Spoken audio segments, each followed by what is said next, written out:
नमस्कार, मैं मिर्ज़ापुर से संतोष देव गिरी।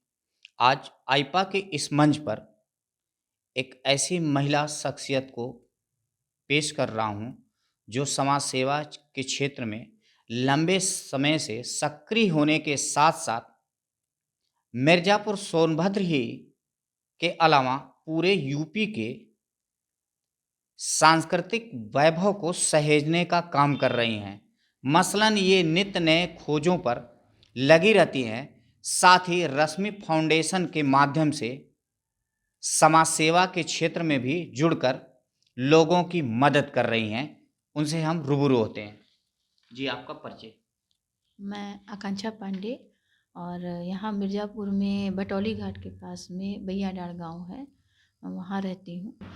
तो हमने अपनी एक संस्था रजिस्टर कराई, रश्मि किरण फाउंडेशन, और प्रारंभ किया हमने जो ईंट भट्ठे के असंगठित मजदूर होते थे उनसे। उनको हम, जिन बच्चों के पास चप्पलें नहीं हैं उनको हम पैरों में चप्पलें पहनाते हैं।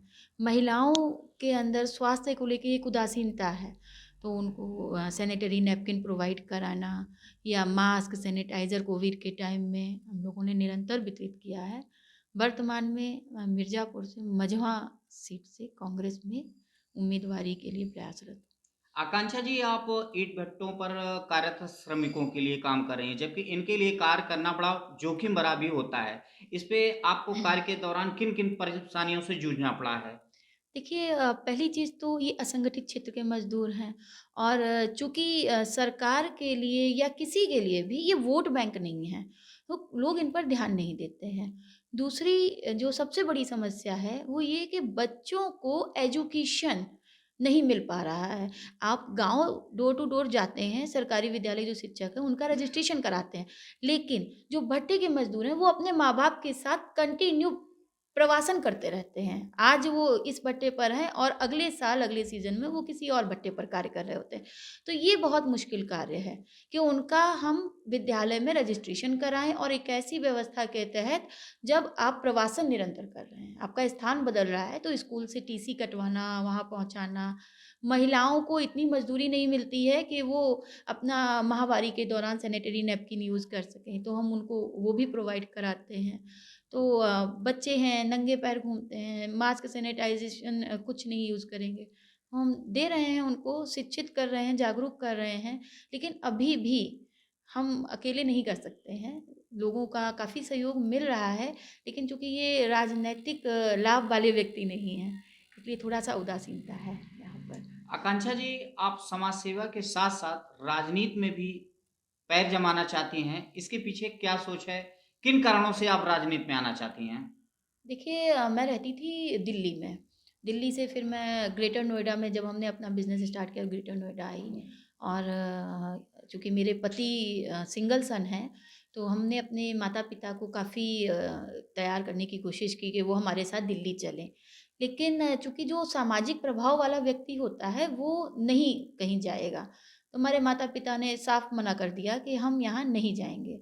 फिर मैं आई मझवा में, हमारी जो विधानसभा है। जब आप बाहर रहते हैं, सड़क से घर जाते हैं तो कुछ नहीं पता चलता। जबकि जब आप वहाँ रहते हैं, समाज में जाते हैं, तो आप सड़कें देखते हैं, वहाँ की गरीबी देखते हैं, वहाँ पानी की स्थिति देख रहे हैं, खेतों में क्या समस्याएँ हैं, वो सब देख रहे हैं। मैं बेसिकली कन्नौज की रहने वाली हूँ, वहाँ पर ऐसी सड़कें नहीं हैं। मुझे कहने में कोई भी शर्म नहीं है कि कन्नौज मझवा से कम 20 साल आगे है, और इसी उत्तर प्रदेश का हिस्सा है, इसी भारत देश का हिस्सा है। फिर मझवा इतना पिछड़ा क्यों?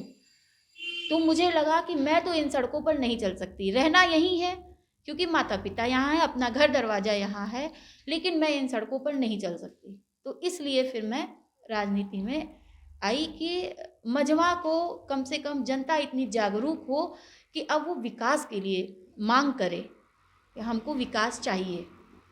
आकांक्षा जी, मौजूदा दौर में राजनीति की दशा और दिशा बदल चुकी है। जैसा कि लोग कहते हैं, चुनाव भी स्थानीय मुद्दों पर लड़े तो जाते हैं, लेकिन जैसे ही चुनाव सन्निकट होते हैं, स्थानीय मुद्दे गायब हो जाते हैं। क्या कारण होता है? सबसे पहले तो जनता जागरूक नहीं होती है। कई बार मतदान के दौरान जनता इन्फ्लुएंस्ड होती है।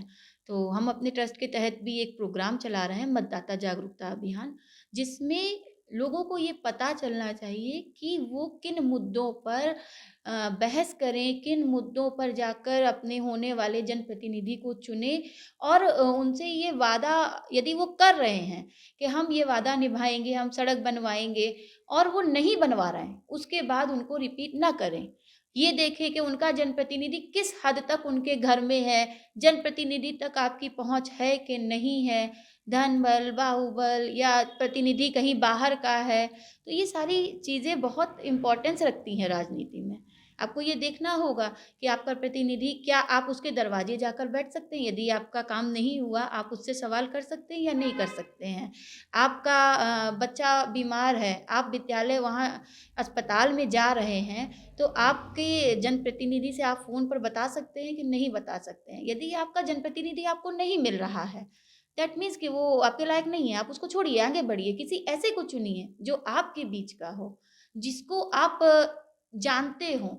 इम्पोर्टेंट ये नहीं है, इम्पोर्टेंट ये है कि चाहे विधायक हो, सांसद हो, कोई भी हो, वो राजनेता नहीं है, वो जस्ट लाइक ए सर्विसमैन होना चाहिए। आपको सैलरी मिलती है ना, आपको पेंशन मिलती है ना, तो आप सैलरीड एम्प्लॉयी की तरह काम कीजिए ना। आपने प्रोफ़ेशन खुद चुना है कि हम जनता की सेवा करने जा रहे हैं, तो आप अपना प्रोफ़ेशन करिए, ना कि तो आप जनता के बीच में अगर नहीं है, तो आप क्यों हैं? आपको जनता के बीच में रहना होगा, आपको उनसे कंटिन्यू संवाद बनाकर रखना होगा। जब तक आप उस सड़क पर नहीं चलेंगे, जिस पर गड्ढे हैं, आपका बच्चा घायल नहीं होगा, आपकी मोटरसाइकिल नहीं फिसलेगी, तब तक आपको तकलीफ नहीं होगी। आकांक्षा जी, आप विधानसभा चुनाव की तैयारी कर रही हैं। विधानसभा चुनाव में यदि आपको टिकट मिलता है, आपका दल कांग्रेस आपको टिकट देता है, तो आप किन मुद्दों को लेकर जनता के बीच में जाएँगे? सबसे बड़ी चीज़ यहाँ पर सड़कों की बदहाल हालत। पता ही नहीं चल रहा है कि गड्ढे में सड़क है या सड़क में गड्ढा है। दूसरी समस्या, यहाँ पर सिंचाई की बहुत बड़ी समस्या है। 573 नलकूप लगवाए गए थे कांग्रेस काल में। उसके बाद से कोई नलकूप नहीं लगा है और जो नलकूप पुराने हैं भी किसी की नाली टूटी हुई है या टेल तक पानी ही नहीं जा रहा। किसानों के लिए बहुत ज्वलंत मुद्दा है। तीसरी बात आती है स्वास्थ्य की। आप यहाँ की स्वास्थ्य सेवाएँ देखिए, अभी हमारे गाँव से ही मैं गुज़र रही थी तो जौसरा गाँव में एक स्वास्थ्य केंद्र है, मैं नाम लेकर बताती हूँ, ताला लगा हुआ है। जब कोई वहाँ पर है नहीं तो वो बिल्डिंग क्यों है? वहाँ पर आप लोगों को रखिए। चौथी चीज़, जो महिलाएँ हैं, उनको रोज़गार प्रदान करना ताकि कोई मिर्ज़ापुर से बाहर हम कब जाते हैं जब हमको रोज़गार नहीं मिल रहा है।